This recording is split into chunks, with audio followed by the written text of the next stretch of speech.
Welcome to The Bright Side of 50, the podcast that celebrates life, wisdom, and the vibrant journey that can be ours when we embrace the second half of life.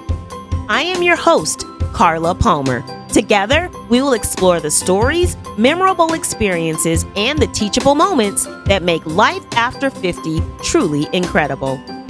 Now, let's get into today's topic, shall we?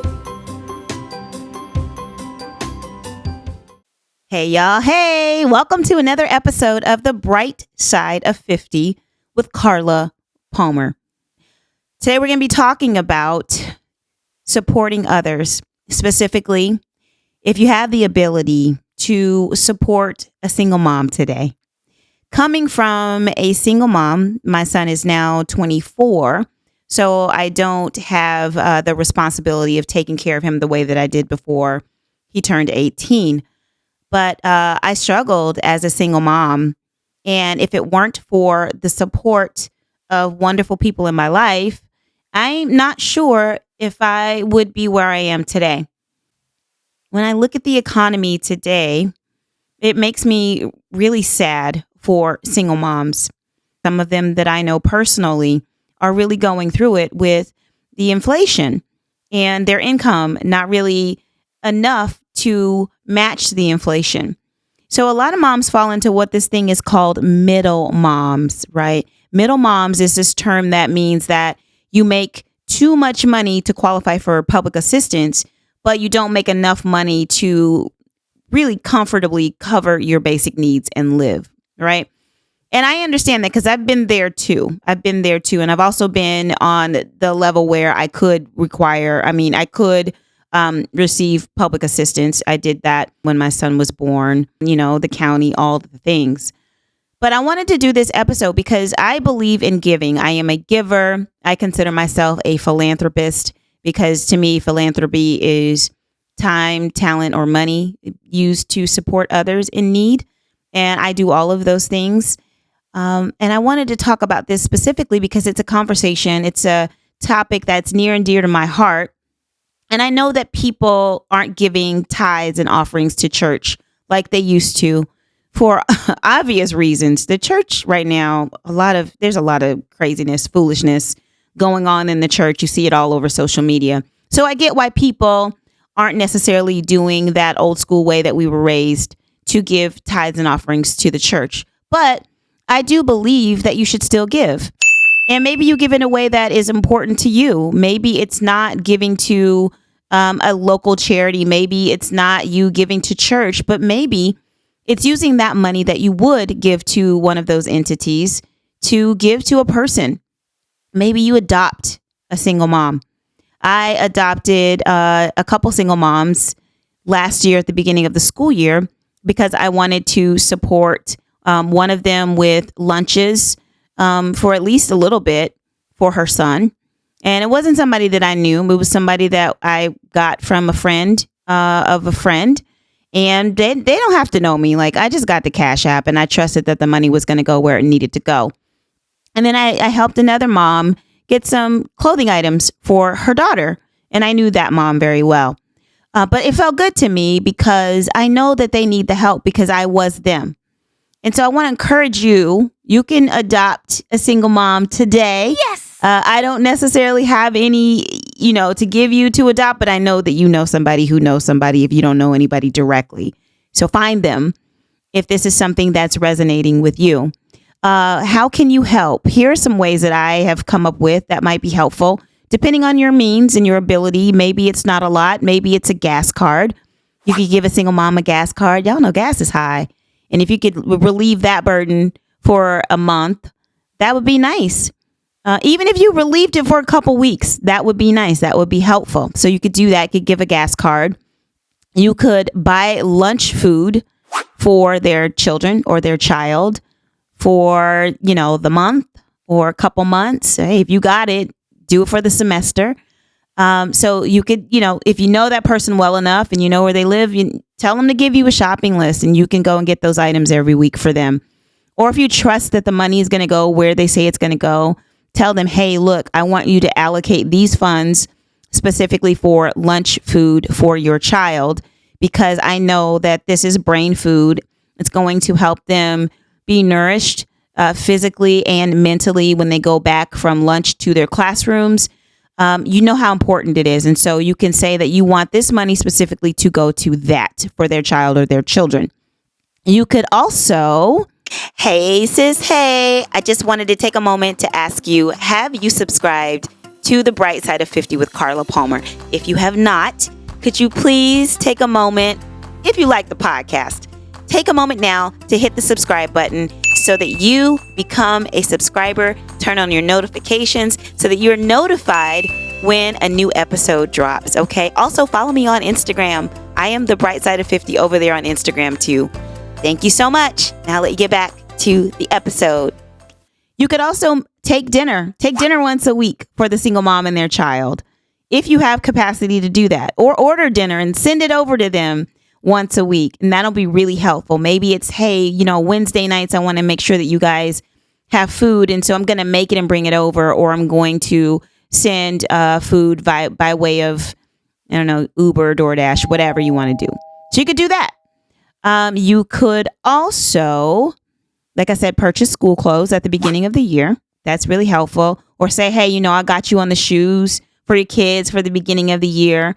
Or I got you on the school supplies for the beginning of the year. That's helpful. I'm telling you, that's super helpful. What else could you do? You could cover school activities. Those are expensive. So if your kid is if someone's kid is in sports, maybe you cover the cost of doing that activity. Maybe it's the cost of the uniform. Maybe they have dues, something like that. You cover the cost for that. So you could say, this is what I would like to do for you. If you will accept this help, I'm willing to do that because I want to help you out and I want to make sure that you feel supported.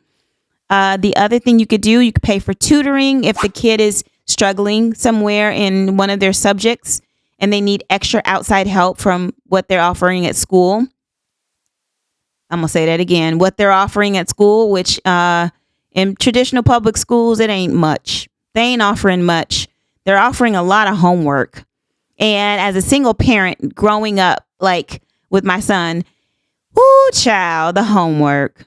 Luckily, my son didn't need like a whole bunch of hand holding with that. But when he did, and I couldn't help him. Don't even get me started on trying to help a kid with math. Honey, child, you on your own with that. But I was getting tutoring for him if he needed it when he got into the harder math classes.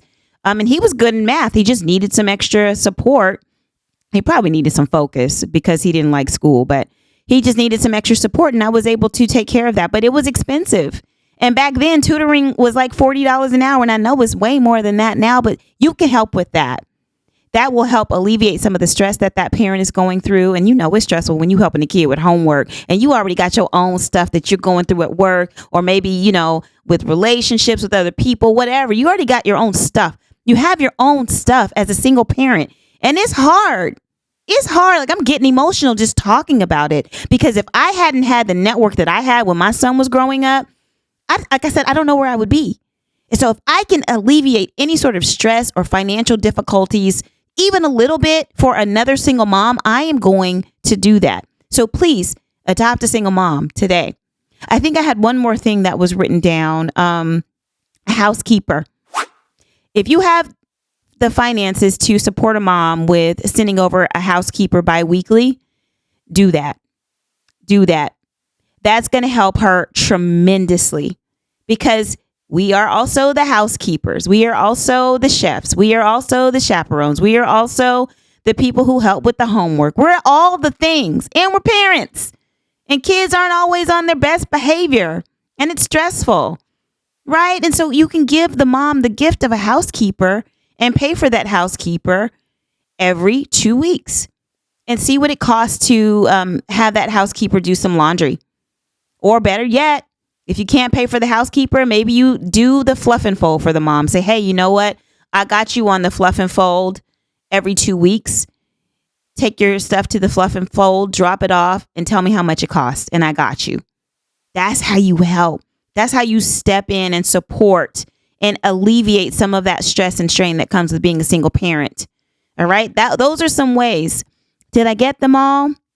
I hope I got them all. But this is an important topic.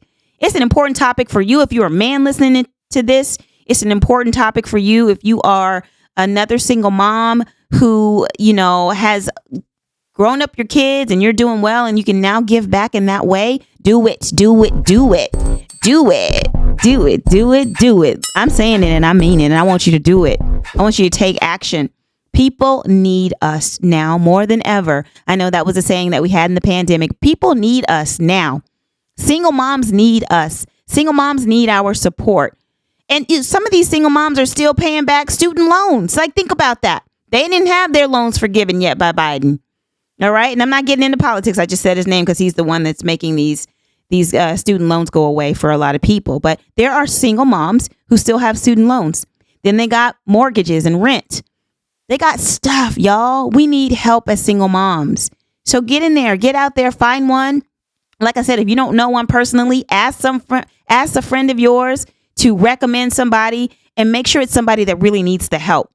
Make sure it's somebody that really needs the help, and make sure it's somebody that's going to be a good steward over the support that you give, especially if it's you giving a financial gift to them one time or on a regular basis. It's somebody that's going to do with that money what you are asking them specifically to do with that money. And on top of that, when they are alleviated financially in that way, whether it's clothing or tutoring or whatever, understanding that they're going to be a good steward of that money that they didn't have to spend on that thing, and they're going to use it to something else that's going to help their livelihood, and they're going to be helpful to their overall quality of life, and not using it to go buy something that they don't really need. You know what I mean? So keep all of those things in mind and share this out. Like, this is one episode. If you haven't shared out any episodes before, this is one episode that I am begging you as a single mom. I am begging you to share this episode out. Stop what you're doing right now and hit the share button, or get this episode link copied and put it in your social media story on Instagram. Put it in your text messages and to send out a text blast, or to some people that you know have the bandwidth and the financial ability to support a single mom today. This is for the single moms. I got you, girl. I got you. I got y'all, because I was you. I was without a place to live. I was on welfare. I was on, government assistance. I was on all of those things. And so I know the struggle. The struggle is real, and it's not highlighted enough. The support that we need. And it doesn't matter. So what? The dad is not around. So what? You had this baby out of wedlock, or you've got a couple of kids and you're doing it on your own without the father. I'm not talking about the dads right now. I'm not talking about them. That's a whole different conversation. I am talking about supporting a single mom today without asking a bunch of questions about where the baby daddy at. We don't have to get into all of that. He ain't there. He can't help right now. So let's help. Okay? Let's help. All right. That's it, y'all. Is it a rant? Am I ranting? I hope I'm not ranting. I wasn't trying to rant, but I did get a little emotional towards the end because this hits home for me. And I see the women, the single moms who are trying to do their thing, and they're struggling out here. And they're not working just one job. They're working two jobs. And I'm really speaking from the perspective of living in California, Los Angeles specifically. This place is nuts with the cost of living. Inflation over the last year or two is absolutely ridiculous. And for anybody to be able to take care of their kid, go to the grocery store and buy healthy items. I'm not talking about the packaged goods or the processed foods and the inside of the aisles and everything. I'm not talking about that. That's easier to buy, but it's not helpful for the kid. All right. So I could go on and on. Let me stop now. Let me know what you think about this episode, and let me know when you share it out, because when you share it out, I want you to tag me in it, please. Carla Palmer. I want you to tag Carla, which is the Bright Side of 50 on Instagram. Tag the Bright Side of 50. Let me know what you're doing. Let me know that you heard me. Let me know that you took action. I've done a call to action on this podcast. It's very, very clear. And I want you guys to adhere to this call of action and help out a single mom today. All right. Take care, guys. I will see you next week on the Bright Side of 50 with Carla Palmer. Bye-bye.